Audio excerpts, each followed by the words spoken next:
सभी पशुपालक किसान भाइयों को मेरा नमस्कार। स्वागत है आपके अपने YouTube चैनल पर।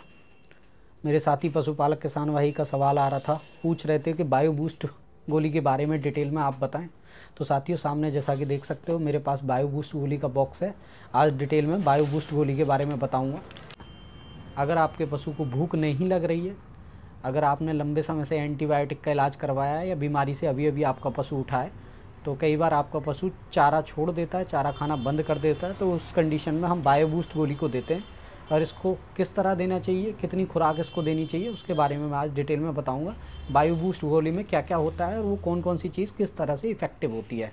तो बायो बूस्ट गोली के बॉक्स पे सामने लिखा हुआ है, इसमें प्रोबायोटिक होते हैं, अमीनो एसिड होते हैं और लीवर एक्सट्रैक्ट होता है। तो प्रोबायोटिक के बारे में हम बात कर लेते हैं। प्रोबायोटिक क्या होते हैं साथियों? पशु का जो पाचन तंत्र होता है उसमें दो तरह के प्री एंड प्रोबायोटिक्स होते हैं। जो प्रोबायोटिक्स होते हैं साथियों, वो पशु का चारा दाना उसको पचाने में मदद करते हैं। वहीं कुछ ऐसे बैक्टीरिया या ऐसे टॉक्सिन्स भी हो जाते हैं जिससे आपका पशु बीमार हो जाता है। जो गुड प्रोबायोटिक्स हैं वो हमें बायो बूस्ट बोलस से मिलते हैं, जो हेल्प करते हैं पशु का चारा पचाने में और उसके रूमन फ्लोरा को डेवलप करके रखते हैं, यानी चारा आराम से पच जाए। तो उसमें गुड प्रोबायोटिक्स होते हैं। अब मैं इनकी एक बार क्वांटिटी पढ़ देता हूँ कि बायो बूस्ट बोलस में कितनी कितनी मात्रा में कौन कौन सी दवाई होती है। इसमें जो लीवर ईस्ट कल्चर होता है वो 3 ग्राम होता है, अमीनो एसिड 2 ग्राम होता है साथियों। और जो मैं प्रोबायोटिक की बात कर रहा था, जो जीवित होते हैं लैक्टोबैसिलस स्पैरोजीन्स होते हैं और वो 20 मिलियन CFU होते हैं। और लीवर एक्सट्रैक्ट मैंने बताया था 5 mg होता है। तो इसको हम ना औरली देते हैं। औरली बोलस को देना थोड़ा कठिन होता है पशु को। जैसे हम अपनी गाय भैंस को अगर औरली मुंह से कोई दवाई दें तो वो कई बार मुंह से निगल नहीं पाती है या निकाल देती है। तो उस कंडीशन में अगर आप कोई भी बोलस अपने पशु को दे रहे हैं तो उसको पहले फोड़ लें। कई बार क्या होता है, पशु के मुंह में जब बड़ा बोलस जाता है तो वो अपनी दाढ़ के नीचे रखता है और उसको चबाने की कोशिश करता है, तो उसे लगता है कोई ऐसी चीज़ है जो फूट नहीं रही है, इसका मतलब मेरे खाने की चीज़ है नहीं, पशु समझ नहीं पाता है।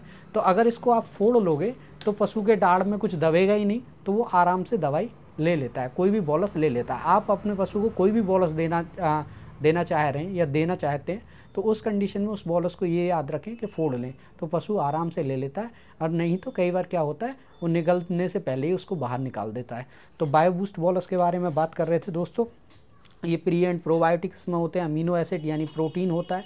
अगर आपके पशु को भूख नहीं लग रही है, अगर आपने लंबे समय से एंटीबायोटिक का इलाज करवा रहे हैं, तो उस कंडीशन में भी हमारे पशु के जो अंदर पाए जाते हैं प्रोबायोटिक्स, उनकी डेथ हो जाती है एंटीबायोटिक के कारण।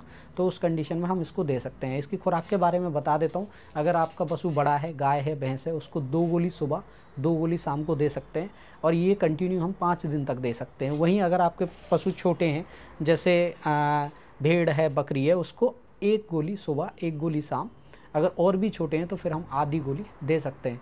ये प्री एंड प्रोबायोटिक की दवाई है, उस तरह का कोई इसका विपरीत प्रभाव नहीं है। अगर हम थोड़ी ज़्यादा खुराक भी दे देंगे या तो उससे कोई दिक्कत नहीं आने वाली है।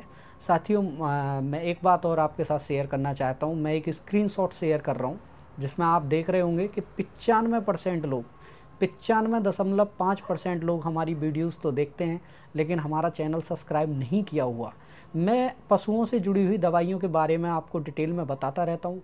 कौन सी बोलस या कौन सा सिरप हम अपने पशु को कौन सी कंडीशन में दें, इसके बारे में डिटेल में बताता रहता हूँ। तो आपसे मैं हम्बल रिक्वेस्ट करता हूँ, प्लीज़ चैनल को सब्सक्राइब कर दें और वीडियो पसंद आई हो तो वीडियो को लाइक कर